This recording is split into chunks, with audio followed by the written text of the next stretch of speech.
Most people who take a vitamin D supplement every single day are still, technically, doing it wrong. Not because the pill is bad, because almost nobody explains what this thing actually is in the body, and that one gap changes everything about how you should be taking it. Now here's the thing, for most of human history, nobody thought about vitamin D at all, because nobody needed to. People were outside. Skin was exposed. Sunlight hit bare shoulders and faces for hours a day, every day, as a basic condition of being alive and getting food. We didn't evolve to swallow a capsule, we evolved to make the stuff ourselves, constantly, as a byproduct of just existing outdoors. So when I say vitamin D deficiency, I want you to hear that as a mismatch between how we live now and the environment our biology still assumes we're living in.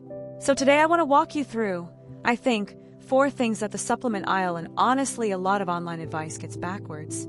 And at the end, I've got a bonus, a real, actual blood test you can ask your doctor for that tells you far more than, are you taking a supplement or not? Quick word on me. I'm a physician. I've spent years in general practice looking at patient labs, and I started making these videos because I kept having the same 10-minute conversation over and over in the office and figured, well, more people should probably hear this. Standard disclaimer, because it matters. I'm a doctor, but I'm not your doctor. This is general education, not a diagnosis or a treatment plan for you specifically. Please talk to your own physician before changing anything. Okay, mechanism first, because this is the part almost nobody explains. Vitamin D isn't really a vitamin. A vitamin, by definition, is something your body can't make and has to get from food. Vitamin D is different. Your skin makes it from sunlight, and then your liver and your kidneys convert it, step by step, into its active form. So functionally, it behaves like a hormone. I like to think of it almost like a master key that fits into locks, called vitamin D receptors, or VDR, that exist on cells all over your body. Not just bone cells, immune cells, muscle cells, cells in your gut. That's the mechanism that explains why just a vitamin for bones undersells it so badly.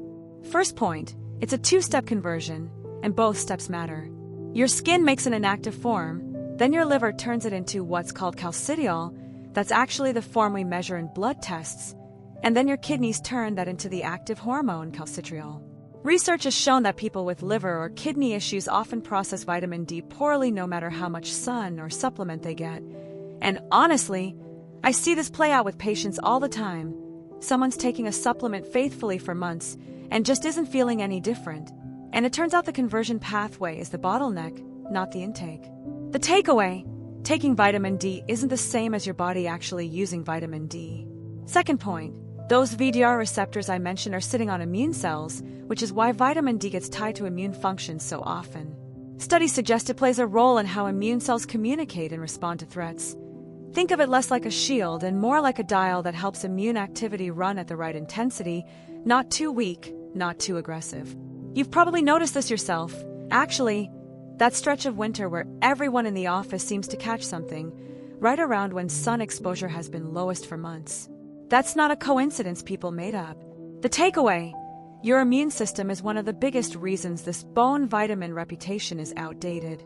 Third point, and this is a big one for anyone actually supplementing, vitamin D is fat soluble. That means it needs dietary fat to be absorbed properly, and it works alongside cofactors, particularly magnesium, to actually get converted into its active form. I think this is genuinely the most common mistake I see.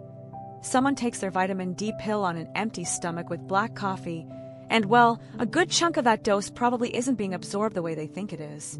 The takeaway, take it with a meal that has some fat in it, not on its own. Fourth point, dosing confusion. A lot of over-the-counter products are labeled in international units, IU, and some in micrograms, mcg, and people genuinely don't realize those are 2 different units describing the same molecule. On top of that, a dose that's appropriate for someone who's severely deficient is often very different from a maintenance dose for someone who's already in a decent range, and you cannot know which one you are without, well, a number. The takeaway, the right dose, is not a single number that applies to everyone equally. Now, a quick watch out section, because I want to be balanced here, not just sell you on supplementing. First, megadosing on your own, without any testing, thinking more is automatically better. Vitamin D is fat-soluble, meaning your body stores it rather than flushing out the excess, and very high, unsupervised doses over long periods can cause problems. Second, assuming that because you got some sun today, you're covered. Depending on your latitude, the season, your skin tone, and how much skin is actually exposed, sun-derived production varies enormously. And in a lot of northern regions in winter, meaningful production basically stops regardless of how sunny it looks outside. And third, an honest caveat, a lot of the research linking vitamin D levels to things like mood or long-term disease risk is observational. That means it shows an association, not that low vitamin D is necessarily causing those outcomes directly. I think it's important I say that plainly rather than overstating the certainty. Okay, the bonus, as promised. If there's one thing I'd want you to take from this video over any specific dosage number, it's this. Ask your doctor for a 25-hydroxyvitamin D blood test. That's the calcidiol form I mentioned earlier, the one that actually reflects your stored levels, and it's a standard, widely available test, not some exotic add-on. It turns this whole conversation from guesswork into an actual number you can track over time, retest, and adjust around. The takeaway: a 5-minute blood draw tells you more than any amount of guessing about sun exposure or supplement bottles ever will. I hope this was helpful. Stay healthy, and I'll see you in the next one.